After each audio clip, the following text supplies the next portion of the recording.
Hi everyone, it's Annie. So what I wanted to talk about today, or just for the next few minutes, if you will, is about empathic language.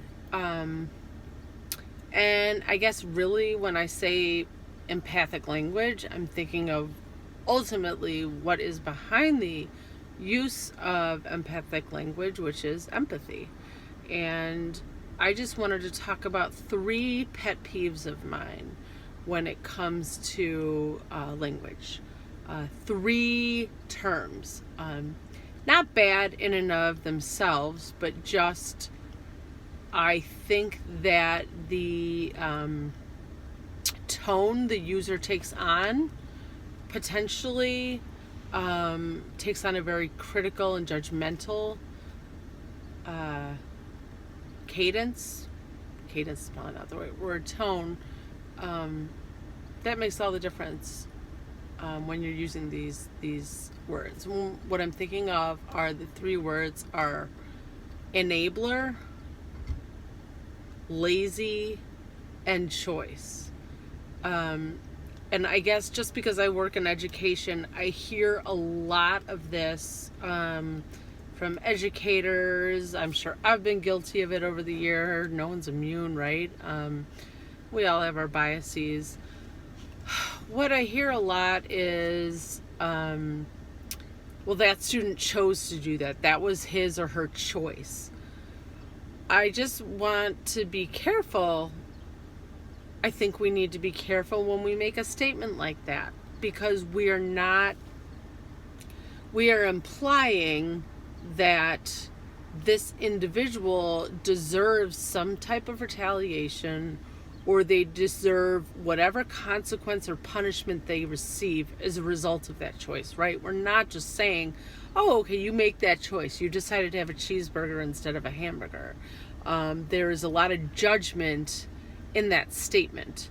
So, for instance, if I have a student who didn't do their assignment, someone might say, okay, well, they're going to get an F. They're going to get a 0. They made that choice not to do the assignment. And I just think that we need to think about that more. That's such a very superficial assumption that they made that choice, because we do not know the backstory of that individual's life. We do not know what may have prevented that from happening. We just don't know.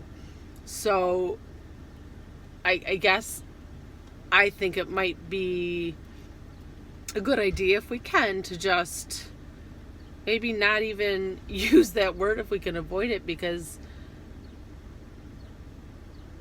I can't think of the last time that was used in a really positive, I don't ever think I can recall a positive description using that word, where, oh, you made a great choice. It's usually to imply someone is making bad decisions and thus deserve the fallout as a result of that decision. The next word, just enabler. I think enabler and lazy kind of go together for one reason in common. Again, kind of similar to choice. We're not talking about the cause of the behavior. We're not talking about what is motivating each individual's behavior. So if I say, oh, that mom is such an enabler, that's not showing any kind of empathy for the family, for the mom, for the population or community. Not at all. It's just kind of trying to diagnose something as that's what you're doing. You're enabling. It doesn't try to get at any of the processes at all in the relationship. Certainly it may look like that, like, okay, you're enabling this person by doing that, but why? Why does it matter if they're enabling? What's important is why they are. What's leading them to do that? Like, what is each individual struggling with that leads them to participate in certain behaviors and make different choices? And that goes with the empathy again. Same thing with, what's the last word? Lazy. I think it's one thing to say, hey, let's have a lazy Sunday afternoon. Let's just hang out on the raft and in the river and just lay out in the sun. Usually, especially in education, it's used to describe students that don't care, students that aren't motivated, or just people, even in the workplace, people who just are not valuable individuals, not valuable contributors to the society. And again, I just think we need to be careful about that, because sometimes laziness is just a cover for depression, anxiety, or a different set of values. I think about a lot of parents saying like, oh, my son, my daughter is so lazy, they don't clean their room, they don't do this. But that's your value. Like, you value having a clean house, value having a clean room.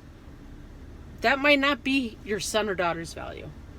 Yes, they're living in your house, but that doesn't mean that they're lazy. That just might mean that they don't have the same values. And I often think about Thomas Edison or Albert Einstein, or any brilliant minds out there, male and female, and all sorts of brilliant minds. Like, did they throw all their garbage away? Like, did they pick up after themselves? Like, probably not. Like, they were probably too focused on like figuring out electricity, or you know what I mean. So I think we just have to be careful in making assumptions about others, and I think our biases show when we do that.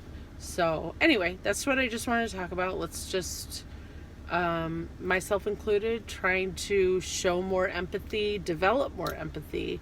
We can't do that unless we look inwards at what we're doing wrong when we make certain statements. All right.